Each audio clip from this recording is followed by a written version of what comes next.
My name's Joan Denton. Oh, hello. Hello. Now, do you have any services at all that Age UK offer you? We take advice from them, certainly, because I'm a trustee of daycare centre in Bristol, and we've had lots of advice from them. Well, obviously this is something then very important to you, because as a daycare centre, this is one of the services that obviously they're looking at and that could be under threat. So how important is it for you today to come along to support this campaign? Very important indeed. We've already lost 25% of our funding in our service agreement for this year, and we've been warned that we're probably going to lose another 25% come next March. So how will this affect you? It will probably mean that we'll have to close down.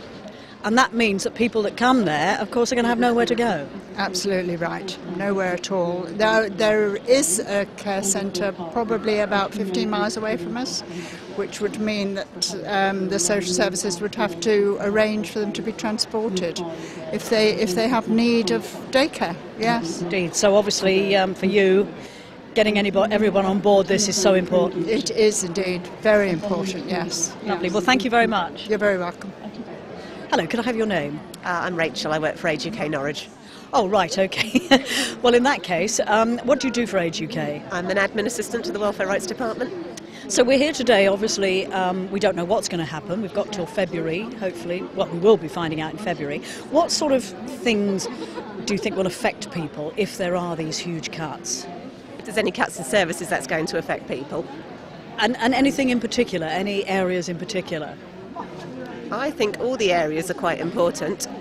Do you have any, I mean, I know you work for Age UK, but do you have anyone at home that you care for, or you know people? I do know someone, yeah, who's virtually housebound, and she doesn't actually fall into Norwich's area, but I know she's had a lot of help from another Age UK. And what would happen to someone like her, you know, if there were cuts brought in that maybe people couldn't go and visit her, etc.? I think she'd feel more isolated. I think a lot of the services that she had probably would be available elsewhere, but she feels comfortable with Age UK. She feels it's a trustworthy organisation, and she feels happier taking services from them than she would perhaps from a body like social services. It's somewhere for her to go. Yes. Lovely, and thank for her you. Family. Your name, please. I'm Sheena MacDonald, and I'm the befriending officer at Age UK Norwich. Norwich, Norfolk. Norwich. Okay, now, as you said, you offer a befriending service. So this presumably, if there are these cuts, would have a huge knock-on effect. It would. I'm having people phoning me up saying, very, very worried about the cuts and what cuts are going to happen and things like that. And I'm trying to reassure them that the government are promising not to cut the actual services, which we hope is going to be the case. But there's also the concern of cuts to supporting places like Age UK and supporting the befriending service and all the other services that we run. If we have staff cuts, then obviously these services aren't going to continue, and it's going to make a huge difference to the people of Norwich, the older people, who we're already very busy, so staff cuts are going to make that very much more difficult. And we really need to ensure that doesn't happen and the services continue to expand. Okay, and who are you? Joy Raymer. I'm Secretary of the Norwich and District Branch of Parkinson UK. Okay, so obviously today we're talking about cuts. We don't know what lies ahead till February, and obviously everyone is worried about their own problems. How would it affect someone like you if there is a huge cut? Your service, I should say. Yeah, our big concern are if the therapist services are cut and the neurological nurses, because they offer so much support for people with Parkinson's.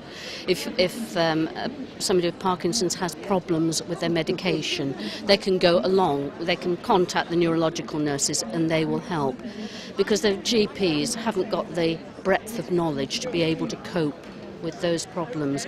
And also the physiotherapy and the speech therapy and occupational therapists. They're essential for people with Parkinson's to keep them active and to keep their voices strong. And if they were cut, it would mean that they wouldn't have that support and they're more likely to end up in hospital, which would mean extra funding in the hospitals. Plus, if the neurological nurses were cut, it would mean that they would end up with longer stays in hospital, because the neurological nurses support them and make sure that they get their medication on time, and that is very important. Can you just tell me your name, please? Malcolm Raymer. Right, Malcolm, you have Parkinson's. Yes. So we're talking today about cuts. Of course, nobody wants anything cut, but we all know that money has to be saved in some areas. But what difference would this make to your life? One of the things that you find that it's more difficult to string sentences together. You rely on somebody who is very close to you to care and arrange things. That sort of tends to be done in a family unit, and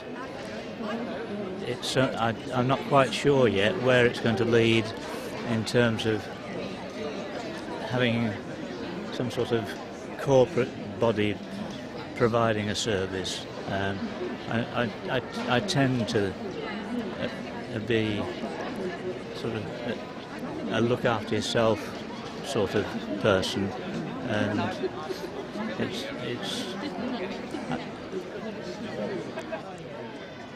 I'll stop there. I know it's very difficult for you. We've just been talking to someone from the Parkinson's Society, and of course what they were saying was without this sort of care around for people, people might end up in hospital, which in its way then of course would be more expensive. Yes, it's a bit like an insurance policy. I mean, we again sort of taking the sort of personal responsibility look at it.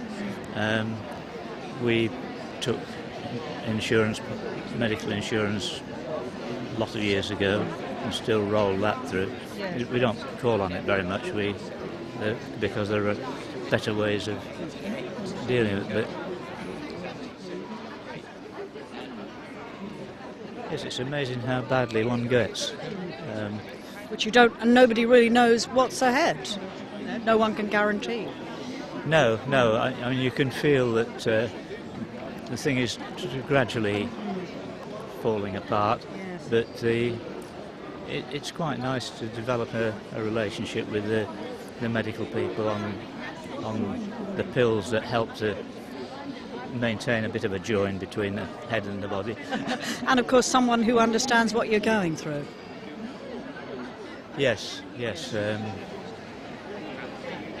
You need to select your partner early in life very well, and that's a very great help to me.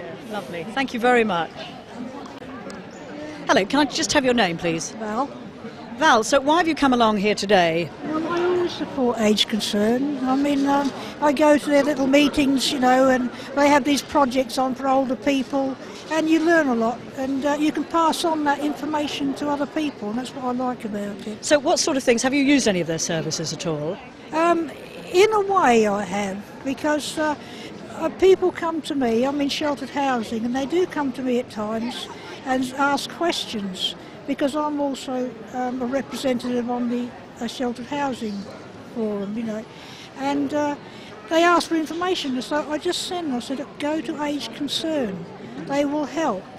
Or if I get leaflets, I give them out to people that I think will find them useful. And certainly one of the things, you know, that could be under threat is sheltered housing. What sort of people do you have there? You obviously have a variety of people. We have a variety of ages from 60 right up to 92, and most of them are quite mobile. Although one of my neighbours, she's 89 now. She doesn't. I used to take her out, and she doesn't want to go out anymore. She's frightened to go out. But you know, we look after one another. But we are concerned about the changes that are likely to happen. You lose your scheme manager. You lose that contact with them. I mean, they've got so much admin to do now, and they're wanting the scheme managers now to take on more than one scheme. So who's going to do all the admin?